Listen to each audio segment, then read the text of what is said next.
Alô, galera que gosta e acompanha o futebol goiano, forte abraço a todos vocês, em especial aos esmeraldinos.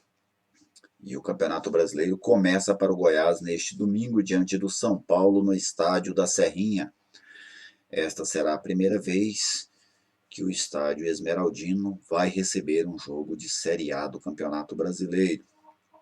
Esta também é a primeira vez que um estádio particular aqui de Goiás cedia um jogo pela principal competição de futebol do país.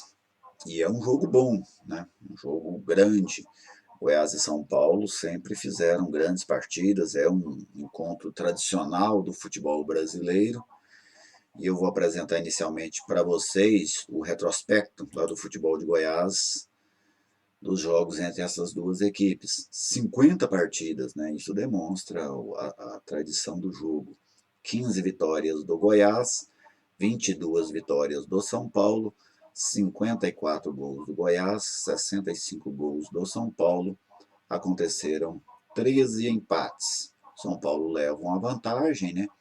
Mas não é aquela vantagem exorbitante. O Goiás tem grandes vitórias também sobre a equipe paulista. Os dois times têm em comum primeiros semestres fracos, né? O Goiás não fazia um bom campeonato goiano, conseguiu avançar na Copa do Brasil, foi eliminado na Copa Sul-Americana. O São Paulo vinha numa campanha interessante no Paulista, mas fracassou após a pandemia naquela derrota para o Mirassol. É um time que carrega um peso de muitos anos sem conquista. São 15 anos sem ganhar o Paulista, 8 anos sem ganhar nenhum outro tipo de competição. E isso gera uma pressão muito grande, especialmente em cima de um clube vencedor, como foi o São Paulo, especialmente na outra década, né? Quando inclusive ganhou 3 campeonatos brasileiros consecutivos, ganhou o Libertadores, ganhou o Mundial. Você sai de um time altamente vencedor para um jejum muito grande, isso gera uma pressão muito grande em cima de quem está no elenco neste momento. Bem, vamos ao Goiás.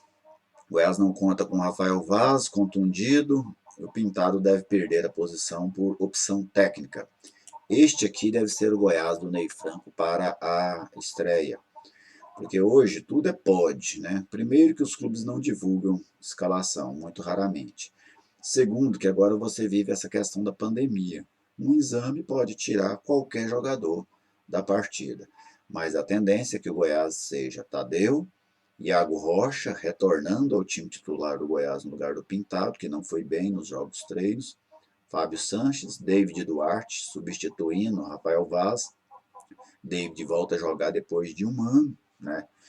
Ele participou de jogos, treinos, entrou contra o Brasiliense, entrou contra o Cuiabá, jogou pelo Sub-23 contra o Real, ganhou, vamos dizer assim, algum ritmo de jogo, mas precisamos ver ele agora, né, em uma competição valendo, um jogo de 3 pontos, um jogo grande, como este jogo contra o São Paulo, mas o David é bom zagueiro. Se ele tiver conseguido recuperar a sua forma física, especialmente a confiança, né? Porque o cara ficou um ano sem jogar por conta de uma lesão, precisa recuperar a confiança. Ele conseguindo isso, ele vai ajudar o Goiás. Jefferson na esquerda, Sandro Ratinho, os dois volantes, a linha de 3 com Queco, Daniel Bessa, Victor Andrade. Lá na frente, o Rafael Moura, artilheiro do Goiás no ano passado, ao lado do Michael, com 9 gols. É o que o Goiás tem. É um time que ainda precisa provar qualidade. Vários jogadores aí, por exemplo, o Goiás tem problema nas duas laterais, para mim, são os dois laterais do ano passado, mas no ano passado eles já foram muito criticados, precisam mostrar um melhor futebol.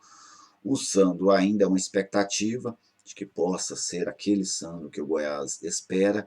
O Ratinho foi quem melhor aproveitou esse período de pandemia, né, essa paralisação. Ele saiu ali de quinta, sexta opção para volante para titular. Foi bem nos jogos treinos e se credenciou a ser o companheiro do Sandro ali na dupla de volantes. Daniel Bessa e Victor Andrade são dois jogadores de boa qualidade técnica, mas vivem essa questão de terem ficado parados aí por mais de 15 dias. Contra o Cuiabá demonstraram uma falta de ritmo de jogo grande e o Goiás precisa que hoje eles estejam melhor. Melhor não, muito melhor. porque naquele jogo nenhum dos dois conseguiu produzir absolutamente nada. E são dois jogadores muito importantes no esquema do técnico Ney Franco. O Daniel Bessa, porque é o cara da articulação, é o cara que dá qualidade ao meio campo do Goiás, e o Vitor Andrade é o jogador do mano a mano, das jogadas individuais, da boa finalização de fora da área. Então são dois jogadores importantíssimos para que o Goiás consiga um bom resultado. Lá na frente o Queco, titular absoluto, né, um jogador brigador, batalhador, e o Rafael Moura, com a sua presença diária, a sua experiência, é um jogador que mais uma vez pode ser fundamental para o Goiás. Vamos ver o adversário, o São Paulo, do técnico Fernando Diniz. Essa também é uma escalação provável do São Paulo. São Paulo que muda o esquema tático, deve jogar no 4-1-4-1. Alexandre Pato perdendo espaço no São Paulo para o Lisieiro. Thiago Volpe, Juan Fran. O Juan Fran até agora jogou muito mais com o nome, né, aqui no Brasil, não é nem de longe aquele jogador do futebol espanhol. Bruno Alves Arboleda, uma defesa que causa calafrios no torcedor tricolor. E o Reinaldo, lateral esquerdo muito bom, boa chegada, chega pelo lado, faz bem a infiltração para dentro da área. É um jogador que o Goiás deve tomar muito cuidado. Tietê, o único volante dessa equipe, um meio campo muito ofensivo, né? Nenhum jogador aí tem aquela característica 100% de marcação, mas o Tietê é quem ficará responsável por isso. Ainda assim o jogador consegue chegar com qualidade ao ataque. Igor Gomes e Vitor Bueno, dois pratas da casa, oscilam bastante, né? Alguns jogos vão muito bem, outros são figuras muito apagadas.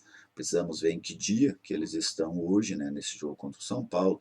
Lisieiro ainda não conseguiu se firmar na equipe paulista, e o Daniel Alves tem ajudado o São Paulo em algumas ocasiões, mas não foi no São Paulo aquilo que o São Paulo espera.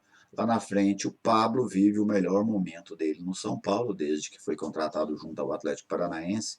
Marcou 6 gols no Campeonato Paulista, até mesmo naquele jogo contra o Mirassol, ele foi a figura que salvou.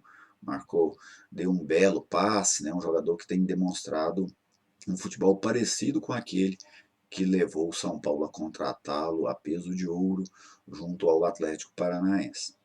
Vamos ver Fernando Diniz, um treinador de boas ideias. Eu gosto do padrão de jogo do Fernando, das ideias de jogo do Fernando.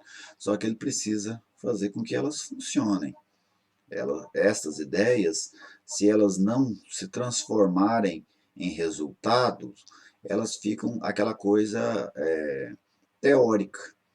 O Fernando precisa conseguir colocar na prática as suas ideias de jogo. Outros treinadores que têm ideias também ofensivas, não idênticas à do Fernando, mas eles conseguiram. Por exemplo, o Jorge Jesus conseguiu no Flamengo, o Sampaoli conseguiu no Santos, e o Diniz ainda não conseguiu emplacar um trabalho em um grande clube brasileiro.